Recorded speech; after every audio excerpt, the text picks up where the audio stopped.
Mention the name BSA, and images of classic motorcycles will instantly spring to mind. But this is a company that has a historic heritage dating back to a time when horses rather than horsepower dominated transportation. BSA actually stands for the Birmingham Small Arms Company, and it was instigated in 1854 when 14 Birmingham gunsmiths joined together to supply arms for the Crimean War. The union was formalised in 1861, but in peacetime the demand for guns gave way to more gentle pursuits, and by 1880 BSA had moved with the times to build bicycles. By the end of the 19th century, motorised transport was evidently going to be the way forward, and in 1903 BSA motorised bicycles started to appear, quickly followed by their first real motorcycle in 1910. Then the storm clouds of war gathered over BSA once more, and at the outbreak of World War I in 1914, production of motorcycles ceased as guns were again manufactured. When the war came to an end in 1918, BSA turned their attention back to motorcycles, and by the 1930s, real progress was being made with BSA's world-famous Star series. The Blue Star was quickly followed by the Empire Star, and eventually the Star definitely turned to gold. This was the heyday of motorcycle racing, and when Walter Handley won the 1937 Brooklands Gold Star on a 500cc Empire Star, the future production of a 350cc and 500cc machine took the Gold Star name, and these BSAs proved to be a huge success with motorcycling enthusiasts everywhere. As the 1930s drew to a close, a Second World War became inevitable, and although motorcycle production continued, BSA's Allied war effort was considerable as they manufactured munitions, shell fuses, and a folding bicycle. Reliability was crucial during the conflict, overseas and on the home front, and BSA's military M20SV proved to be just that, with over 126,000 machines manufactured. Sadly, BSA suffered a direct hit during the German bombing raids of Britain, damaging premises, destroying machine tools, and worst of all, killing 53 employees. Between the two world wars, BSA had become the biggest motorcycle manufacturer on a global scale, and claimed that 1 in 4 motorcycles on Britain's roads were BSAs. It was a success that they built upon throughout World War II and in the post-war 1940s and 50s. Despite storming into the 1960s with massive profits, BSA made the same error as their fellow British motorcycle manufacturers by failing to keep up with the times. With little investment in new technology at a time when Japanese imports were becoming highly competitive, in just a decade BSA was facing financial disaster. In 1971, the company was swallowed up by the government-funded Norton Villiers, and by 1973 it appeared that BSA had reached the end of the road. Yet the BSA legacy is still very much alive and well today in the world of classic motorcycles, with much loved and cherished machines saved and restored for posterity. There have been attempts to revive the Gold Star, but for the purposes of this programme, we'll now take a ride down memory lane to enjoy the sights and sounds of a BSA blast from the past.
When this delightful motorcycle first left the company's Birmingham factory, BSA held the ever-expanding motorcycle industry in the palm of its giant conglomerate hand and wouldn't let go. The slogan of the time, being emblazoned on adverts all over the country, was "1 in 4 is a BSA." And this was a boast that was more than backed up by sales statistics and brand loyalty. Many reasons are given for BSA's total stranglehold on this booming market, but the main one seems to be that they simply understood the market they were aiming for. They realised that the needs of the public were for basic, reliable, undemanding machines that would comfortably get the rider from point A to point B without breaking down. The example we have here is a very rare motorbike indeed, of which a limited run were produced. It is a BSA G30 1000cc V-twin with a fixed cylinder head that became available in 1930. This motorbike had the immense power of the machines used for sidecar production, but without the added weight and stability of an attached sidecar itself. In fact, the popular mystery writer of the time, Dorothy L. Sayers, the Oxford University-educated creator of the Lord Peter Wimsey series of detective novels and advocate of women's motorcycling, regularly wrote about motorbike and sidecar combinations, and, for that matter, all types of motorcycles, in her novels and short stories. The sidecar was rarely viewed with the same respect that the solo motorcycles enjoyed, and this practical addition to such a fine machine as this classic BSA was often mocked for its practicality, as this amusing anecdote from the 1930s demonstrates. The sidecar, even in those days, tended to be a dead end as a form of transport. A young man with a solo machine would add on a pillion for his girlfriend and later his wife. When the first child came along, there would have to be a decision: sidecar or four wheels. If economy dictated the sidecar, then four wheels moved still further into the distance. Solo riders passed him with amused sympathy. Poor devil, got married.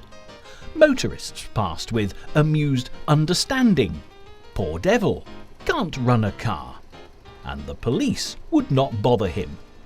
Poor devil, got enough on his plate already. The fact that this BSA 1000cc motorbike was sold without a sidecar makes it a powerhouse of a machine with a huge top speed for the era. In 1930, when this beautiful big bike became available, the national speed limit of 20 miles per hour was abolished in the Road Traffic Act, allowing motorbikes of this size and calibre to be bought and ridden by the average man in the street. Machines of this size had been produced and sold before, but only to be used in amateur racing, or the clubman scene as it was more commonly known. In Europe, motor racing took place on public roads, but this had been outlawed in the United Kingdom. This was why the popular TT races were held on the Isle of Man and not the mainland.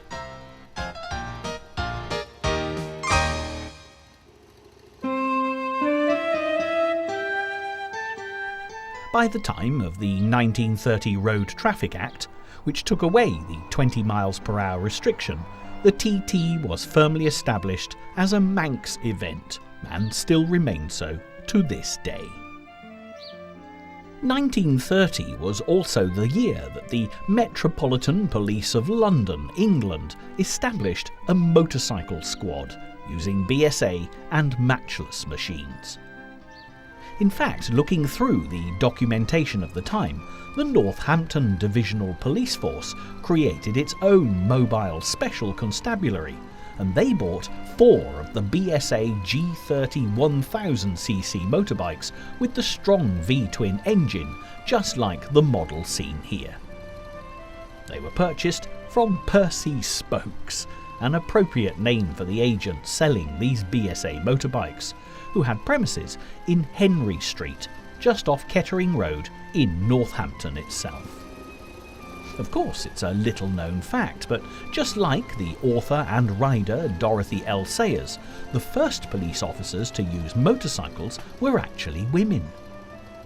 The BSA G30 is a glorious machine, generously lightweight in its design, with sculptured flowing lines, fluted mudguards, and a simple but effective elegance. This particular rare example is jokingly described by its owner as the BSA made in Poland. As with many classic motorcycles, there's a great story behind this nickname, due to the fact that shortly after buying this BSA, the owner was stranded after a breakdown whilst touring Poland. As is often the case on such occasions, a group of local motorcycling enthusiasts seemed to appear from nowhere. Overnight, they opened up a nearby factory, especially to help repair this magnificent machine. In all, 23 Polish Good Samaritans rebuilt it, and none of them could speak much more than a few words of English. When next morning the owner was presented with his repaired motorcycle, he was delighted and politely asked what he owed them. The reply was nicht, or as we would say, nothing. However, there was a proviso. If anyone ever asked about the motorcycle, and needless to say many people do, he was to say that it was a BSA made in Poland.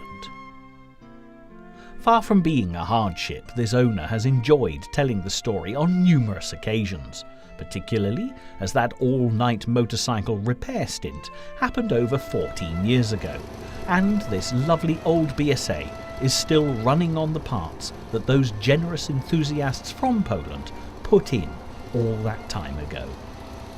So, not only is this BSA an absolute delight to watch out on the open road, you can also be sure this particular model is absolutely unique.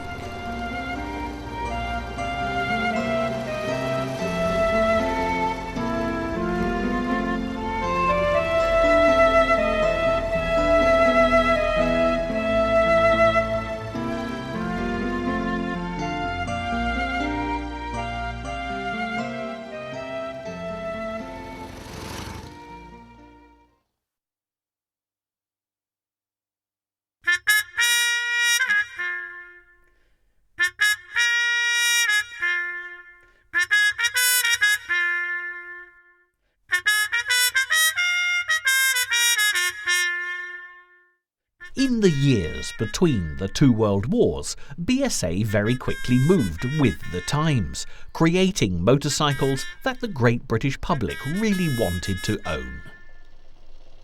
As already mentioned in our introduction, The mainstay of this period of development was the Star range of models, and we actually have 3 prize specimens featured in this programme.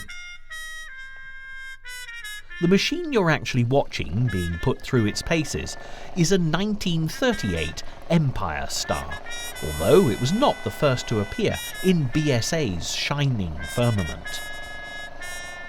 The Blue Star was developed in 1932 with a 499cc overhead valve single engine, and as time went on it was enlarged to 596 cc's.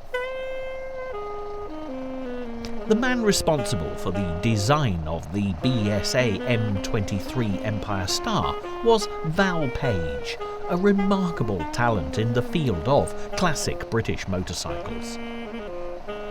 When he moved to aerial in the 1920s, he revolutionised the company with his elegantly simple motorcycles, moving from the flat tank to the saddle tank, while sporting classic single-cylinder overhead valve and side valve engines. Page's work was contributory to the company's new slogan, "Aerial, the modern motorcycle." It'll therefore come as no surprise that Val Page's move to BSA was equally as successful, and the 1937 350cc or 500cc Empire Star was very well received. Things may well have remained unaltered had it not been for Walter Handley's success on the Brooklands racetrack and the imminent outbreak of the Second World War. Handley won the Brooklands Gold Star on his 500cc Empire Star, and a change of name to honour this event was to give BSA its most well-known model. With the commencement of hostilities in 1939, as the Second World War threatened the nation's peace and prosperity, BSA halted production of racing machines and concentrated on the M20 500cc side valve motorcycle for military use. Steady and reliable were the watchwords rather than speed and power. But by the end of the war in 1945, the world was ready to enjoy the Gold Star, which literally went from strength to strength. Nevertheless, the original Empire Star was a super sports motorcycle, which was lightweight and rugged enough to please the amateur racer who liked off-road and normal road riding. It was advertised with another, typically understated slogan of the time: the masterpiece of the industry. The 348cc capacity was specially tuned for maximum speed, with a single-cylinder overhead valve that was air-hardened. The overhead valve gear was enclosed, with rocket end-thrust springs and pressure oil fed from the engine itself, and the BSA dry sump lubrication system had a separate oil tank under the saddle, which held a capacity of 4 pints. It had the same basic equipment as the Blue Star, but with an added high-compression piston and alloy primary chain case. The high-level pipes were considered the height of fashion in the late 1930s, and the heavy flywheels gave a steady and sure acceleration for a bike that, in its former incarnation, had already achieved so much in trials. When it was originally introduced, the Empire Star was showcased with a lengthy endurance demonstration. It travelled 500 miles around the Brooklands track, averaging an impressive 70 miles per hour, and this was followed up by a 1,000-mile road trip. The road trip took in the hills and valleys of the West Country, Wales, and the Lake District. This was all completed on just one set of tyres and with no call for spare parts, which showed the durability and reliability of this handsome machine. The strong, triangulated, cradle-type frame was finished in chrome and alloy, with a gloriously buffed saddle tank that held nearly 3 gallons of petrol. The swept-back handlebars, with their aerodynamic shape that were reminiscent of a racing greyhound's ears pinned back by the wind at full pelt around a dog track, included a twist grip for the throttle and lever ignition. For the present owner of this wonderful 1938 Empire Star, the short length of this machine's production run could mean that finding spare parts might well be something of a problem. However, the one thing that all of the owners featured in this programme have agreed upon as their top tip for collectors of classic motorcycles is to find the relevant owners club. In BSA's case, there are like-minded enthusiasts all over the country, and if you look on the internet, they're all over the world as well. Here you'll discover a veritable colossus of information, and you can guarantee that whatever spare part needs to be hunted down, there will be a chap whose best mate has heard of a friend who can find you one, or failing that, knows a man who can make it.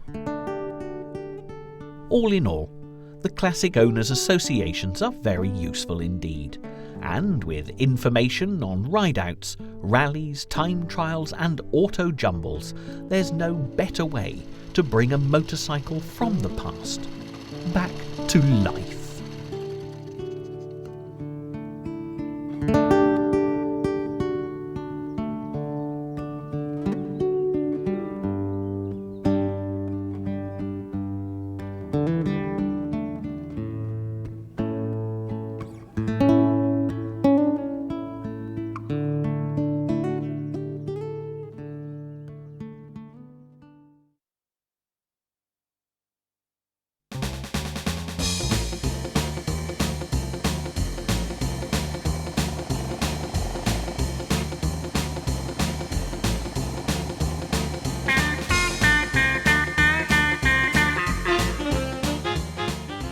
The BSA Gold Star shines brightly in the annals of motorcycle history. This classic machine had its origins way back in 1937, just before the advent of the Second World War. Up until this point, the Empire Star had been the company's best-loved speed machine, and as if to prove the point, a 500cc Empire Star took racer Walter Handley to a famous victory at Brooklands. As you'll discover a little later when we look at the 500cc version of this motorcycle, Handley's reward of a Brooklands Gold Star quite literally changed BSA's history. The following year, a replica machine was created for sale to the general public, and quite naturally, calling it a Gold Star made very good marketing sense.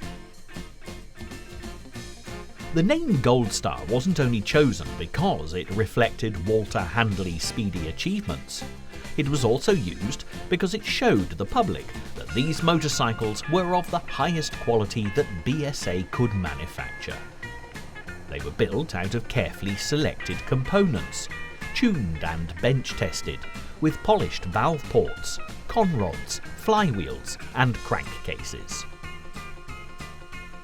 An aluminium cylinder head and barrel was something that had never been seen on a mass-produced motorbike before, and this was a big selling point for the Gold Star.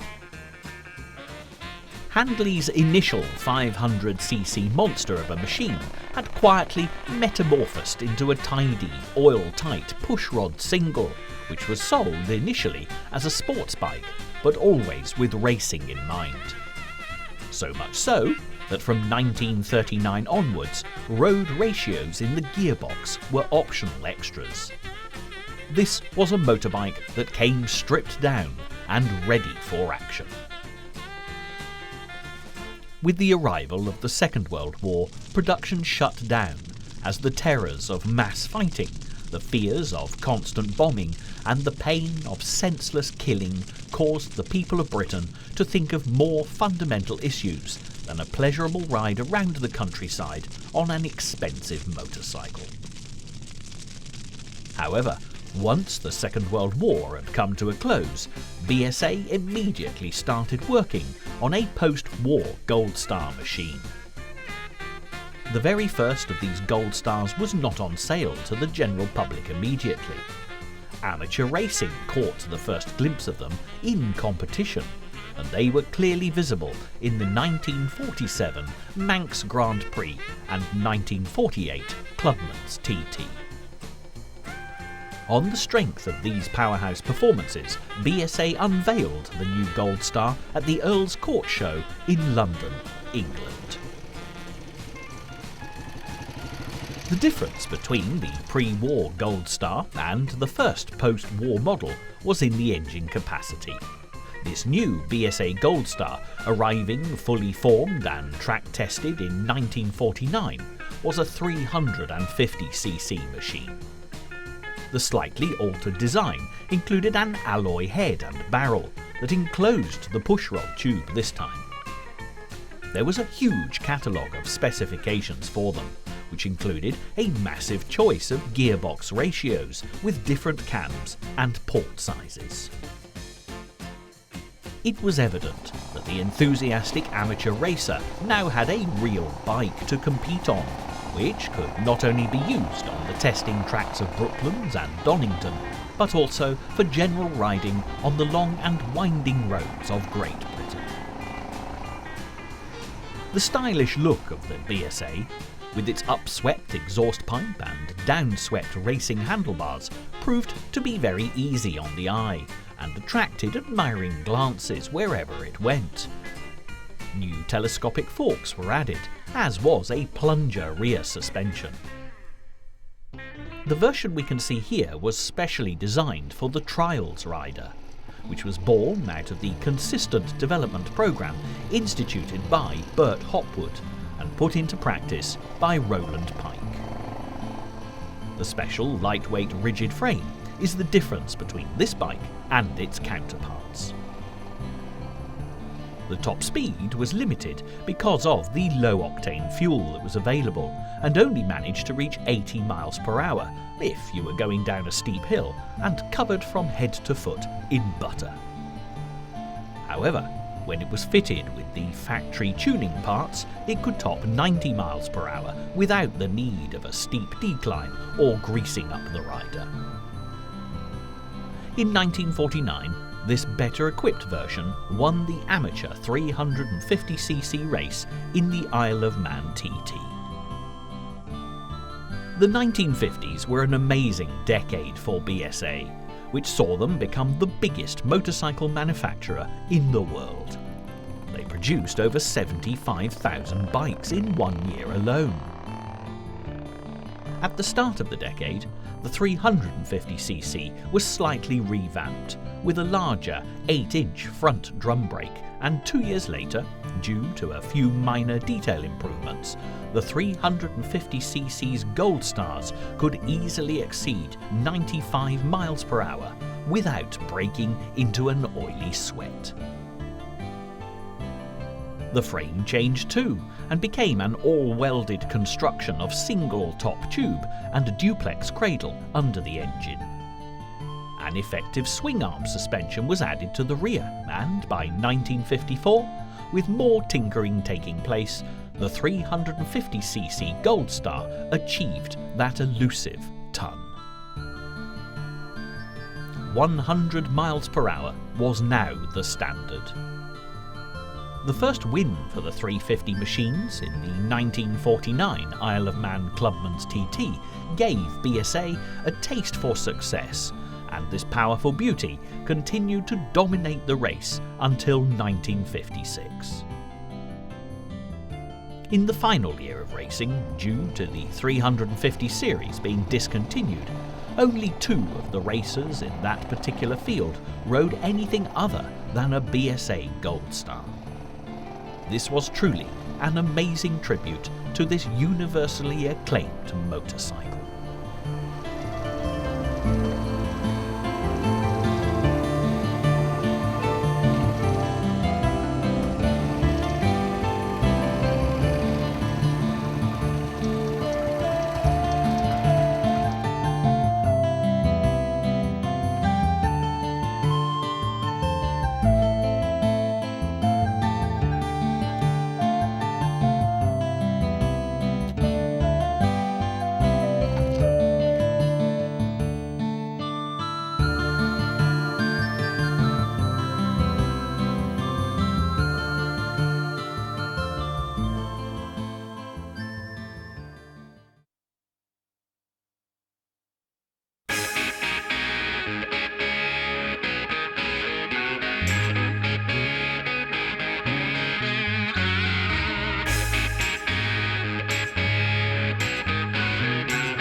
The BSA Gold Star is the one classic bike name that still carries an aura all its own even today, and the 500cc series was indisputably the big daddy of the bunch. The fact that it has been copied by every other motorcycle manufacturer to the point of parody makes it, without doubt, the leading icon in its class. Unlike many other iconic or classic motorcycles, the Gold Star, or Goldie as it was affectionately nicknamed by the general public, could actually lay claim to being as good as the legendary status it boasted.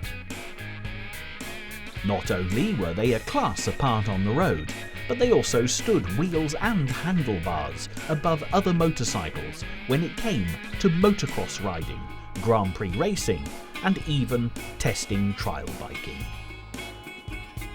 To borrow a phrase from a review of the Gold Star, you could put a good rider on a Goldie in any discipline and he could win. And this did prove to be the case. But competitive success wasn't always such a foregone conclusion, as in 1912, the BSA factory had withdrawn from racing activities after all their entries failed to finish in that year's Isle of Man TT. Worse still, they were gaining a reputation for solid, dependable and, ultimately, dull motorcycle manufacturing. So, in order to kickstart their image again, the BSA Empire Star was given an intense makeover and tweaked harder and faster than ever before. Increasing the engine to 500cc's, this production model was ridden by Walter Handley at Brookland Speed Bowl, a testing track in Weybridge, Surrey. Handley was allegedly the first rider to achieve the 100 miles per hour mark and was awarded a Brooklands Gold Star for his efforts. This then became the name for the revamped Empire Star, which was available for the public to buy in 1938. Sadly, the advent of the Second World War halted the production after only a year. Nevertheless, in the post-war market, the Gold Star made a triumphant return with a 350cc model, and by 1955, 33 out of the 37 entries to the 350 Clubman's TT race were riding Gold Stars. In 1950, with the roaring success of the 350 Gold Star range, BSA decided to release a 500cc version. The engine was air-cooled with an overhead 4-stroke valve. It produced 42 horsepower at 7,000 revs per minute and had a top speed of over 110 miles per hour. BSA's chief designer, Bert Hopwood, continued tampering with the bike's engine throughout the early 1950s in order to improve and modify it with new top ends and large finned cylinders. The Gold Star was a veritable top-of-the-range machine, with a frame that was a steel twin down tube with a weight of 348 pounds and a 4-speed chain-driven transmission.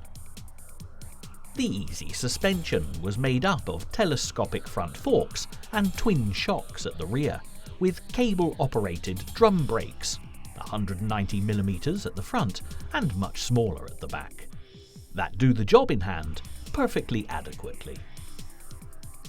But what really sets this bike apart from any other is the sheer beauty of it, with chrome and polished alloy glinting in the sunlight like a jewel. The large single-cylinder engine, with a massive single carburettor connected to it, is about the only thing that creates menace, that appears more buffed-up brawn than dirtied-down muscle. There's even space for a pillion too, making the elongated shape of the comfortable leather saddle seem slim and elegant. Back in 1956, this motorbike would have cost something in the region of £200. Today, you'd be looking at a considerably larger investment. The kickstart lever is not the first thing you touch when climbing aboard. Initially, the petrol tap on the tank needs to be turned on to allow the float chamber to fill with petrol. Then you use the valve lifter on the left-hand handlebar to open the exhaust valve in order to release the compression. Only then can you give this well-toned horse of a machine a powerful kick to get the ride started. The down-sloping handlebars house the clutch, ignition advance, retard lever to set the ignition timing on the left with the previously mentioned valve lifter, whilst the throttle, front brake and choke are situated on the right-hand side. The simple styling allows for uncomplicated electrics and flashing lights, just a switch for high and low headlight beams and a horn button. On the top of the headlight shell itself is a small button for turning the headlight on and off. There's little point testing this gorgeous Gold Star in a traffic jam, as it'll make your wrists ache and your body vibrate. After all, this isn't what the bike was made for, and there certainly was a lot less traffic back in the 1950s. Out on the open road, with full throttle, unshackle this beast from the reins, and it'll go from a simple trot to a magnificent gallop within seconds. In all fairness, BSA simply designed a racing motorbike and then popped lights on it for general release. But as with any competitive machine, there's definitely a need for some speed to feel the power and elegance properly. The twittering sound, which is characteristic of all Gold Star machines on the engine overrun, is so pleasant to a rider's ears that it's often tempting to keep revving it up and down just to listen to it. Gold Star motorcycles were always the most precious jewel in BSA's crown, especially through the company's glory days, and it still remains an incredibly popular classic motorcycle to this day, and is much sought after by collectors the whole world over.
As the 1960s dawned, people began to realise that they'd never had it so good, and the whole world seemed to be switched on to free love, peace and freedom, and all everyone seemed to want to do was travel. there was a common desire to escape mundane surroundings, break away from convention and explore new lands and sights. This was a time when you could set out on the highway, look for some adventure and whatever came your way, to paraphrase a popular song of the time. BSA motorcycles of this era came into their own, with a psychedelic army of lightweight singles, which were sold by the bucket load because of the thousands of new young riders. The particular example we have here is the BSA B40, which looks resplendent in Home Office livery, as this motorcycle was used for the auxiliary fire service. These single-cylinder, overhead valve, 4-stroke motorbikes were perfect for the first-time buyer, and also ideal for the new sport of off-road racing. Indeed, it is said that the BSA lightweight trials models of the 1960s created the modern phenomenon of off-road sport. The BSA 40 grew out of the perennially popular C15 model of the late 1950s. The C15 was a 250cc machine that evolved out of BSA's takeover of Triumph and was basically the 200cc Triumph Tiger Cub with a bit more attitude and an upright cylinder to replace the Cub's inclined unit. The sophisticated electric set it apart from other motorcycles, and it was also given the added advantage of the new law only allowing learners to ride 250cc machines, which helped the sales enormously. The BSA B40, which outgrew the C15 model by engine size, offered more power and appealed greatly to all the various military organisations and emergency services, which explains why we see this version as it was used by the auxiliary fire service. The telescopic front forks allowed capable handling and reliability off-road, which proved ideal for the military and emergency service machines that were used for convoy control and messenger carriers. In fact, this was a vehicle that got over rough terrain faster than anything else. The modern, clean, uncluttered appearance of this B40 made it a very successful motorcycle to use, abuse and repair. The combined engine and gearbox in the first unit single of its kind made maintenance a lot easier and improved reliability. This new combination unit construction engine was so light that you could lift it with one hand.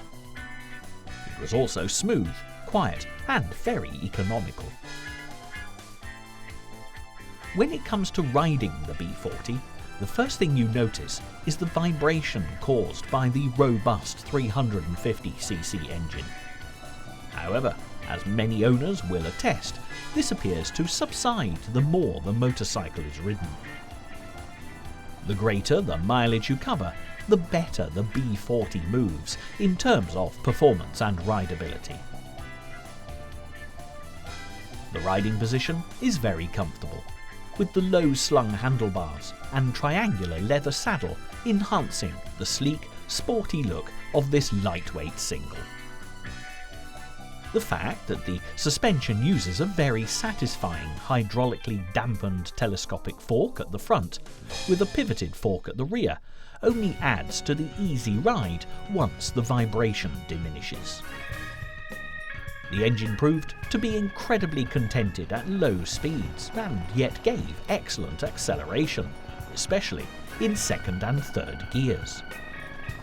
Put the motorbike in top gear, cruise along at 60 miles per hour, and this machine purrs like a lion after a big feed. The straight-through exhaust is probably louder than a purring lion, but this evokes a pleasant sound reminiscent of the nostalgic golden era of the British motorcycle industry. It is a beautiful bike to look at, even more so here with the specially fitted Home Office livery adorning it like a proudly worn badge of honour.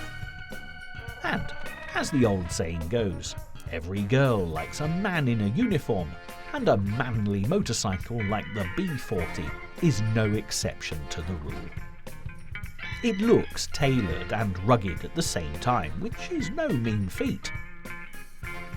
The typical teardrop tank holds around 3 gallons of petrol and allows the B40 to go long distances without stopping to refuel. There is no doubt that these powerhouse B40 models were an important part of military service, especially when it came to the carrying and relaying of messages. Radio communication was less prevalent and certainly less reliable than it is today, and the B40 could often be seen as the sheepdog shepherding road convoys on major exercises.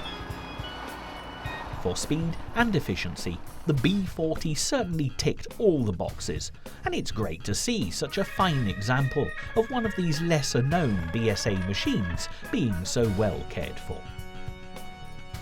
The BSA B40 was only around for a short period as a transitional motorbike, creating the bridge from the popular C15 250cc machines to the even more popular 499cc B50 models, but it deservedly earned its place in motorcycling history during active service in the military organisations and emergency services of Great Britain.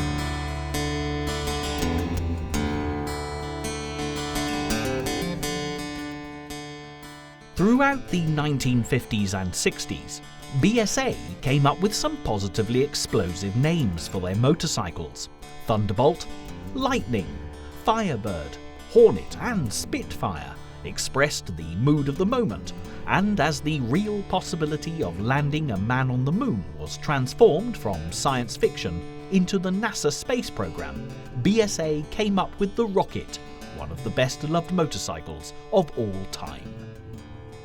This is a BSA Super Rocket 650cc that was manufactured in 1959. But the first rockets were actually launched some 5 years earlier in 1954. The brief for the designers at BSA had been to come up with a motorcycle that would appeal to the tastes of the American riders, and the Rocket did just that. Quickly nicknamed the Missile with Muscle, the model sold very well in America, but BSA would probably have been pleasantly surprised at the very favourable response the bike got from British motorcyclists, as a great many Rockets were actually sold on both sides of the Atlantic. The all-new, improved Super Rocket was introduced in 1957 to build upon this success, and with a price tag of just over £1,000, it was certainly at the more exclusive end of the market. The technical specification included a 650cc overhead valve twin engine with racing valves and springs.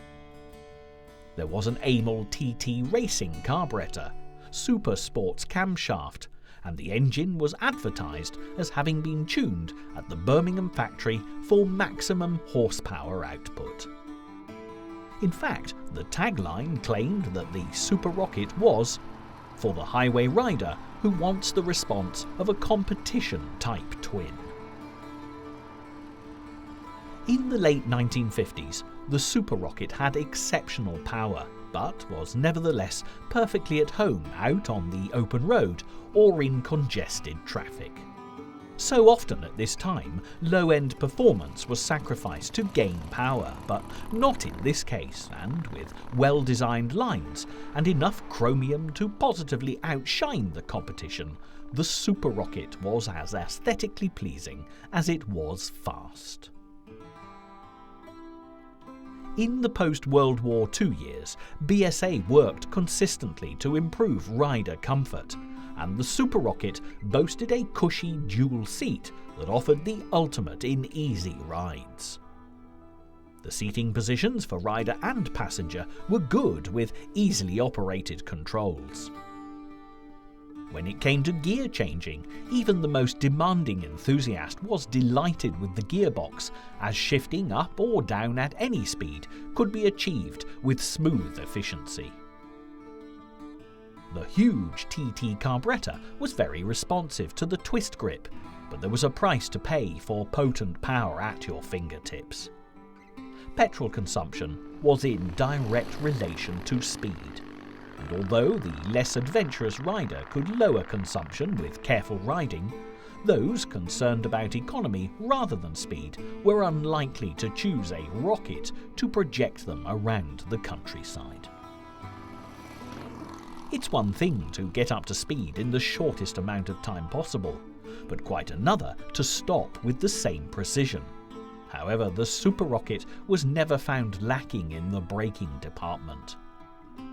Whether applied singly or in unison, the missile with muscle could be brought to a standstill safely and efficiently without a hint of grab or shudder.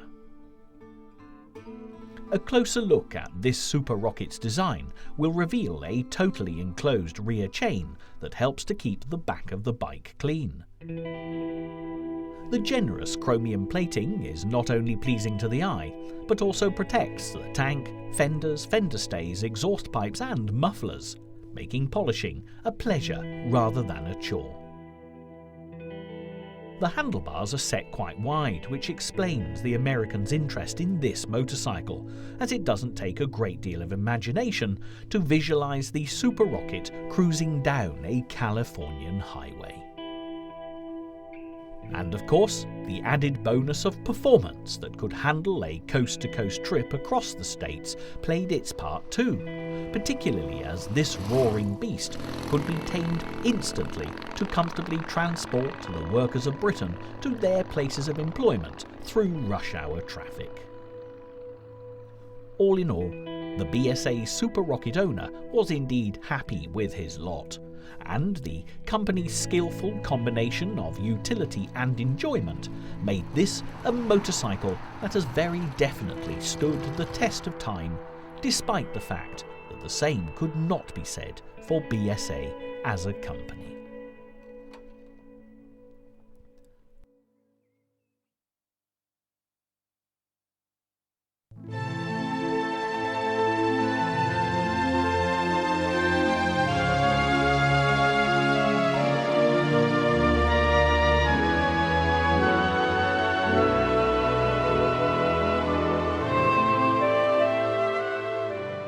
As our time looking at classic BSA motorcycles draws to a close, it's hard to understand why such an iconic and financially successful company failed to survive beyond the 1970s.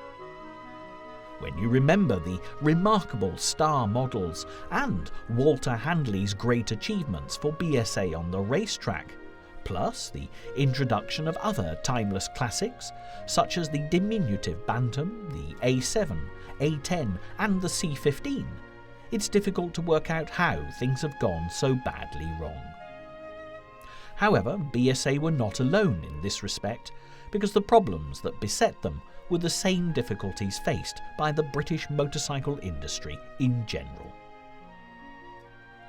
The late 1930s witnessed the evolution of AMC, Associated Motorcycles, and, in theory, the merging of small companies together, in this case Matchless, AJS, Francis Barnett and James, seemed to make a great deal of sense.